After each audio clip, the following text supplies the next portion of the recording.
পূর্বাচলে Bangladesh cricket বোর্ডের নিজস্ব অর্থায়নে তৈরি করার কথা ছিল শেখ হাসিনা আন্তর্জাতিক cricket stadium the boat.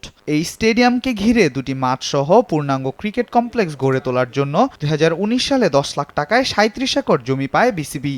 Corona মহামারী সহ বিভিন্ন কারণে গত 5 বছরে নির্মাণ কাজ এগোয়নি।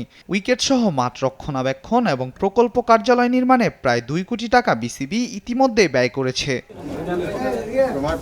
বাংলাদেশ ক্রিকেট বোর্ডের সভাপতির দায়িত্ব নেওয়ার পর থেকেই ব্যস্ত সময় কাটছে ফারুক আহমেদের। তারই ধারাবাহিকতায় আজ পূর্বাচল স্টেডিয়ামটি পরিদর্শনেও বিসিবি বস।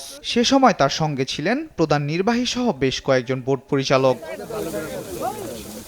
অগ্রাধিকার ভিত্তিতে দুটি খেলার মাঠ বানানোর কথা বলেছেন ফারুক আহমেদ। তবে এই মুহূর্তে অর্থ স্বল্পতার কারণে প্রথমে একটি স্টেডিয়ামে হাত দিতে চায় বিসিবি। আমরা দুইটা মাঠের এখানে প্রভিশন আছে, আপনি জানেন বড় একটা স্টেডিয়াম হওয়ার কথা ছিল। এই মুহূর্তে হয়তো এত বড় বাজেট আমরা এফোর্ড করতে পারবো না।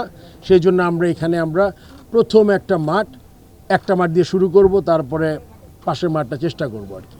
এটা হলো প্রধান কাজ।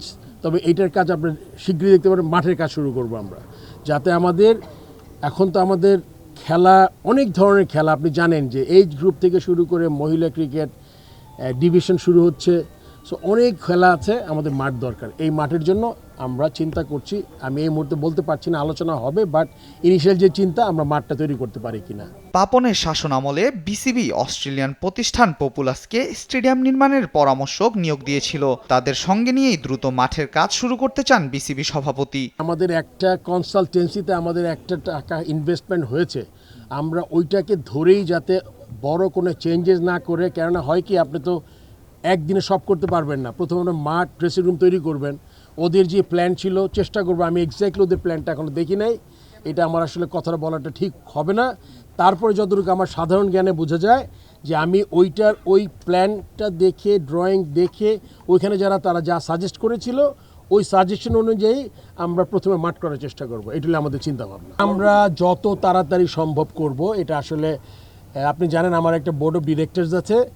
আমার মাথায় যে চিন্তা, আমার সাথে নতুন একজন বোর্ড অফ ডিরেক্টর আসছেন, পুরনো যারা আছেন তারা বসে এটা একটা প্রায়োরিটি দিয়ে করবো। অ্যান্ড এক্স্যাক্টলি আপনাকে টাইম ফ্রেম বলতে পারবো না। যত তাড়াতাড়ি সম্ভব। আপনি জানেন যে মাঠে আমরা প্র্যাকটিস করেছি, খেলাও নাকি হয়েছে।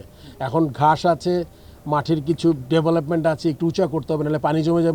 বেশ কিছু কাজ যেটা করতে হবে, যেটা হলো অনেক বড় আকারের না, কিন্তু আপনার যেটা না করলেই নয়, এরকম কাজ করতে হবে আমাদের। স্টেডিয়ামের নাম যে শেখ হাসিনা আন্তর্জাতিক ক্রিকেট স্টেডিয়াম থাকছে না, সে আভাসও দিয়েছেন ফারুক আহমেদ। ক্রীড়া মন্ত্রণালয় এবং ক্রিকেট বোর্ড মিলে স্টেডিয়ামের নাম পরিবর্তনের সিদ্ধান্ত নেবে, এমনটাই জানিয়েছে বোর্ড সভাপতি।